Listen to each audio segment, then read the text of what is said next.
Welcome back, Pirates. This is Marshall from Go Cry in the Walk-In. First off, I want to thank everybody who's reached out and commented and shared my page. That's really awesome. I just like telling these stories, and I like to get other people to tell their stories about their crazy adventures in food and beverage. Um, Somebody had reached out to me about a week or so ago, and we ended up chatting on Facebook. And it was actually the day that he walked out on a job. Basically, it was busy night and he walked out, and it reminded me of one time, this is like 30 years ago, that I had actually walked out on my job. It was the restaurant had only been open a month or so, and it was incredibly popular and just busy all the time, and it was a Greek restaurant, and it was a Saturday night. Place was absolutely packed. There's a line out the door going up the street.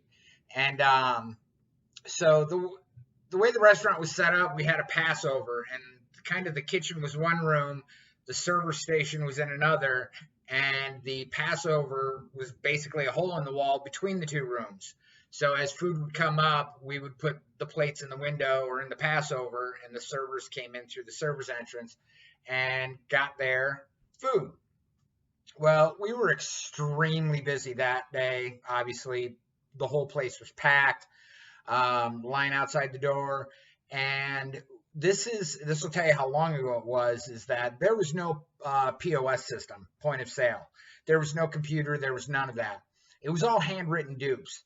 So basically, the servers would have a kind of like a notebook, and they had these checks, and they would put out what they wanted, and on the Passover there was a cup, and they would put each one of their checks underneath the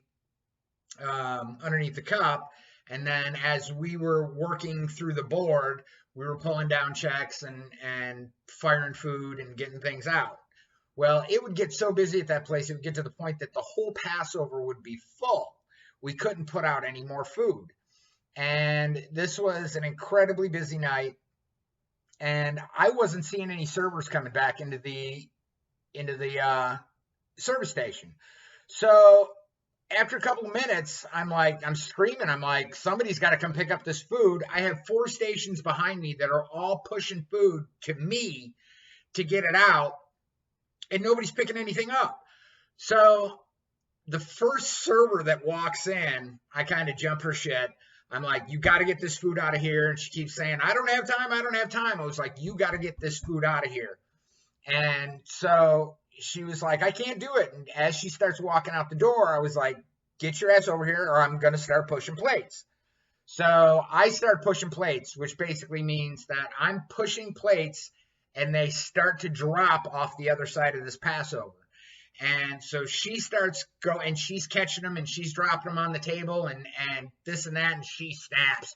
She loses it. She's like, fuck you. And so my reply was, well, if you weren't so fucking ugly, I'd let you watch. Which really didn't go over too well. So about a half a second later, the owner comes in and he's like, what the fuck are you doing? And I was like, they need to get this food out. And he was like, started screaming at me. And it was like half English, half Greek, all bad.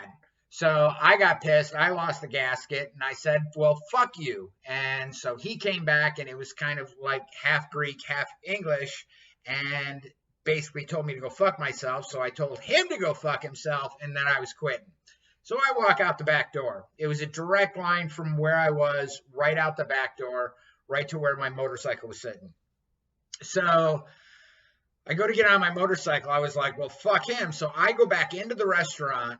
I grab every single ticket off the speed rail. I grab every ticket that was underneath that cup, which is basically all the orders for everybody that had not gotten food in the restaurant at that point. I go back out to my motorcycle. I sit down on my bike. I put all those orders underneath my butt. The owner comes from around the corner and he's screaming. Anybody who knows what the word malaka in Greek means, it's not a good thing. And I just kept getting screamed at by him, basically calling me a malaka. And I keep revving my motorcycle and I can't hear him. And basically it was fuck you.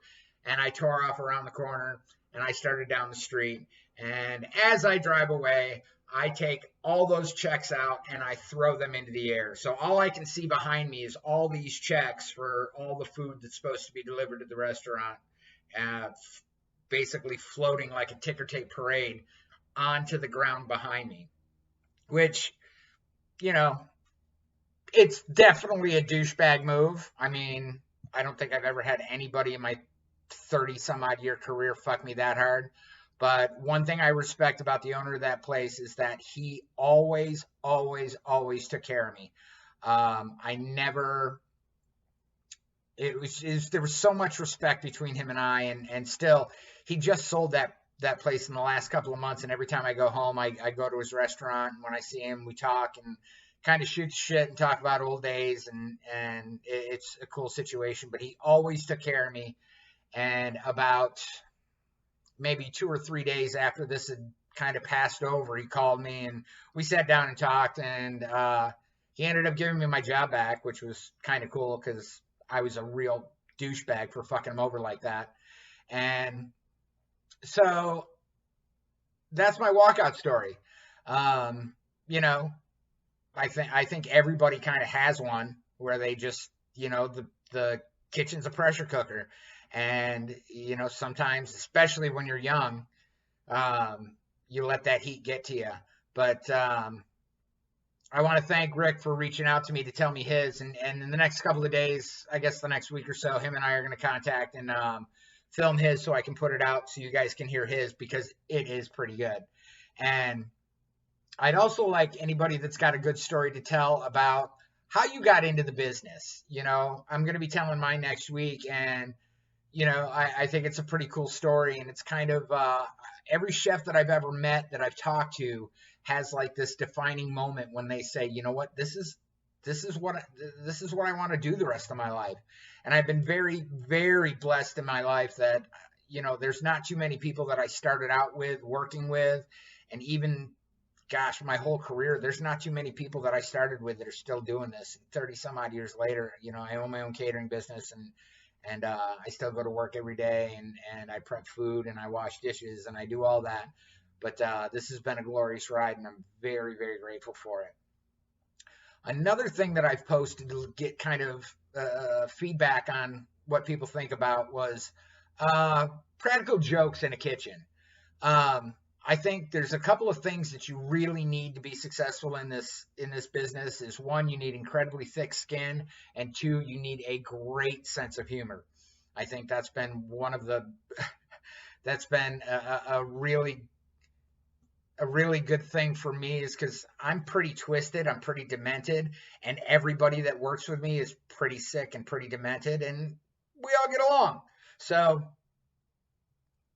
one of the things that I was kind of, I don't know, I guess kind of put off by was when I'd reached out to on Facebook and whatnot and asked people, what were the best practical jokes that they'd heard.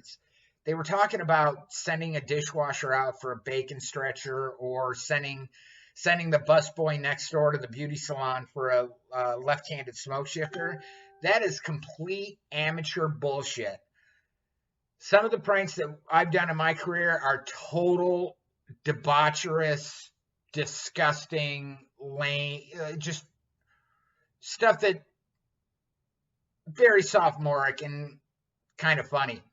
But I don't want to. I want to hear your stories, and reach out to me on Facebook at the Go Cry in the Walk In Facebook page. You can comment on here, and I'll reach out to you here. But I want to hear nasty stuff. Some of the nasty stuff I've pulled off is I've saran wrapped a toilet bowl when somebody went to take a dump. We kind of had a mock urine drug test, and kind of fucked with somebody that way. And just some really cool stuff that's happened over the years, and I want to hear your part of it. But again, thanks for everybody who's been commenting on my page. We had a big boost this week. Gained like another 30 subscribers and almost another 300 views, which is really cool. I appreciate everybody helping me grow my channel. But I hope everybody has a good week. And if you like my story, great. If you don't, go cry in the fucking walk-in.